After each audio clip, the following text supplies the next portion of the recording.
Safe Saint Labdeen കൂടി നിലമ്പൂരിൽ നിന്ന് ചേരുകയാണ്. Safe, good morning. നിലമ്പൂരിൽ മഴയുണ്ടോ? കേരളത്തിൽ ആകെ മഴയാണ്, എല്ലായിടത്തും നല്ല മഴ പെയ്തുകൊണ്ടിരിക്കുമ്പോൾ നിലമ്പൂരിൽ രാഷ്ട്രീയ ചൂടാണ്. മഴയ്ക്ക് അതിനെ തണുപ്പിക്കാൻ കഴിയുന്നുണ്ടോ?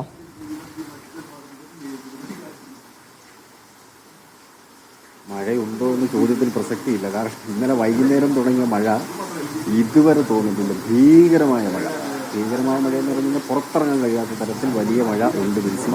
കോഴിക്കോട് മാത്രമല്ല മഴ, ഇവിടെ വമ്പൻ മഴയാണ്. പക്ഷേ രാഷ്ട്രീയ ചൂട് അതേപോലെ തന്നെ ഉണ്ട്. അത് നാളെ കഴിഞ്ഞ് 19-ാം തീയതി വൈകുന്നേരം ആവും അതൊന്നും നനയാൻ. കാരണം നേതാക്കന്മാരെല്ലാം വന്നിട്ട് പറയുന്നത് ചൂടുള്ള രാഷ്ട്രീയമാണ്. അതുകൊണ്ട് മഴയ്ക്ക് അതിൻ്റെ ആ വീര്യത്തെക്കെടുത്ത് ഇതുവരെ കഴിഞ്ഞിട്ടില്ല.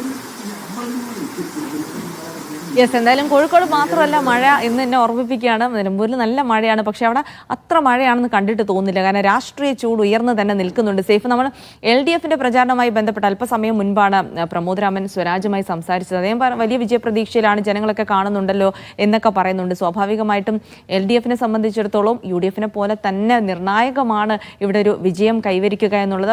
അവർക്ക് കഴിയുന്ന ഒരു മികച്ച സ്ഥാനാർത്ഥിയെ നിർത്തുകയും ചെയ്തിട്ടുണ്ട്. ബാക്കിയൊക്കെ ജനങ്ങളുടെ കയ്യിലാണ്. എന്നാലും ഇതുവരെയുള്ളൊരു തെരഞ്ഞെടുപ്പ് പ്രചാരണത്തിന്റെ ചിത്രം എടുത്താൽ ആർക്കെങ്കിലും ഒരു മണ്ഡലത്തിൽ മുൻകൈ എന്ന് പറയാവുന്ന രീതിയിലേക്ക് കാര്യങ്ങൾ എത്തിയിട്ടുണ്ടോ സേഫ്?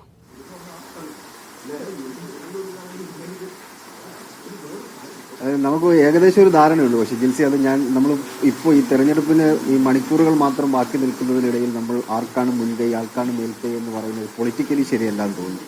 ഞാൻ പറയാം, 19-ാം തീയതി വോട്ടെടുപ്പ് കഴിഞ്ഞ് വൈകിട്ട് 6 മണിയാകുമ്പോഴത്തേക്ക് ജിൽസിക്ക് ഞാൻ മെസ്സേജ് അയക്കാം ആർക്കാണ് മേൽക്കൈ ഉള്ളത്.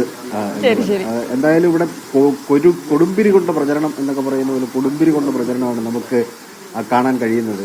അത് എനിക്ക് തോന്നുന്നു ഈ സമീപകാലത്ത് നടന്ന ഉപതെരഞ്ഞെടുപ്പുകളിൽ CPM അതിന്റെ സംഘടനാ സംവിധാനം കൊണ്ടുവന്ന് എല്ലാം കൂടി ഒരു മണ്ഡലത്തിൽ നിക്ഷേപിക്കുന്നത് സമീപകാലത്ത് വളരെ അപൂർവമായിട്ടുണ്ടായിട്ടുള്ള കാര്യമാണ്. പക്ഷെ അത് നിലമ്പൂരിൽ നമുക്ക് കാണാൻ കഴിയുന്നുണ്ട്. വിവിധ ജില്ലകളിൽ നിന്നുള്ള ഏരിയ സെക്രട്ടറിമാർ തൊട്ട് മുകളിലേക്കുള്ള എല്ലാ നേതാക്കന്മാരും സംസ്ഥാന സെക്രട്ടേറിയറ്റ് അംഗങ്ങൾ ഇവിടെ പൂർണ്ണമായും കേന്ദ്രീകരിക്കുന്നു. ഓരോ പഞ്ചായത്തിന്റെ ചുമതല അവർക്ക് നൽകുന്നു. സംസ്ഥാന കമ്മിറ്റി അംഗങ്ങൾ, LDFന്റെ എല്ലാ MLA മാരും, നമ്മൾ അങ്ങോട്ടും ഇങ്ങോട്ടും ഇറങ്ങുമ്പോൾ എല്ലാ MLA മാരും മന്ത്രിമാരെയാണ് നമ്മളെല്ലാ റോഡിലെല്ലാം കാണുന്നത്. മന്ത്രിമാർ എല്ലാവരും വന്നു പോയി കഴിഞ്ഞു. ഇന്ന് 10 മന്ത്രിമാരുണ്ട് മണ്ഡലത്തിൽ. എല്ലാ മുതിർന്ന നേതാക്കളും, പോളിറ്റ് ബ്യൂറോ അംഗം, ജനറൽ സെക്രട്ടറി MA ബേബി മുതൽ ഇന്ന് സംസ്ഥാന കമ്മിറ്റി അംഗങ്ങൾ, താഴെയുള്ള സംസ്ഥാന കമ്മിറ്റി അംഗങ്ങൾ വരെ ഇന്ന് മണ്ഡലത്തിലുണ്ട്. MA ബേബി വിവിധ പരിപാടികൾ പങ്കെടുക്കാൻ വേണ്ടിയാണ് ഇവിടെ എത്തിച്ചേർന്നിരിക്കുന്നത്.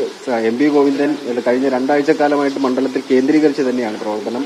അതുപോലെ തന്നെ പോളിറ്റ് ബ്യൂറോ അംഗമായ A വിജയരാഘവൻ, അദ്ദേഹത്തിനാണ് ഇവിടുത്തെ മണ്ഡലത്തിന്റെ ചുമതലയുള്ളത്. അദ്ദേഹം ഇവിടെ കേന്ദ്രീകരിച്ച് പ്രവർത്തിക്കുന്നുണ്ട്. ഇന്ന് സ്വരാജിന്റെ പര്യടനം, നാളെ മണിക്കൂറുകൾ മാത്രമാണ് പരസ്യപ്രചരണത്തിന് ബാക്കിയുള്ളത്. ഇന്ന് സ്വരാജിന്റെ സ്ഥാനാർത്ഥി പര്യടനം നടക്കുന്നത് വഴിക്കടവ് പഞ്ചായത്തിലാണ്. വഴിക്കടവ് പഞ്ചായത്തിൽ നിന്ന് രാവിലെ 9:30യോടുകൂടി LDYFന്റെ ഒരു വാഹനജാഥ, സ്വരാജിന് പിന്തുണ അർപ്പിച്ചുകൊണ്ടൊരു വാഹനജാഥ വഴിക്കടവ് മുതൽ ചന്തക്കുന്ന് വരെ ഉണ്ട്. അതുപോലെ തന്നെ വർഗീയതയ്ക്കെതിരെ, തെരഞ്ഞെടുപ്പ് രംഗത്തേക്ക് വർഗീയത കൊണ്ടുവരുന്നു UDF എന്നാരോപിച്ചുകൊണ്ട് ഈ മണ്ഡലത്തിലെ 46 കേന്ദ്രങ്ങളിൽ നിന്ന് 1.5 ലക്ഷത്തോളം പേർ പങ്കെടുക്കുന്ന ഒരു മഹാസംഗമം, കുടുംബ സംഗമം LDF തീരുമാനിച്ചിട്ടുണ്ട്. അത് വീടുകളിൽ നിന്ന് ബൂത്തുകളിലേക്കും ബൂത്തുകളിൽ നിന്ന് ഈ പരിപാടി നടക്കുന്ന കേന്ദ്രങ്ങളിലേക്കും എത്തിച്ചേരുന്ന തരത്തിലാണ് ആ പരിപാടി ആസൂത്രണം ചെയ്തിരിക്കുന്നത്.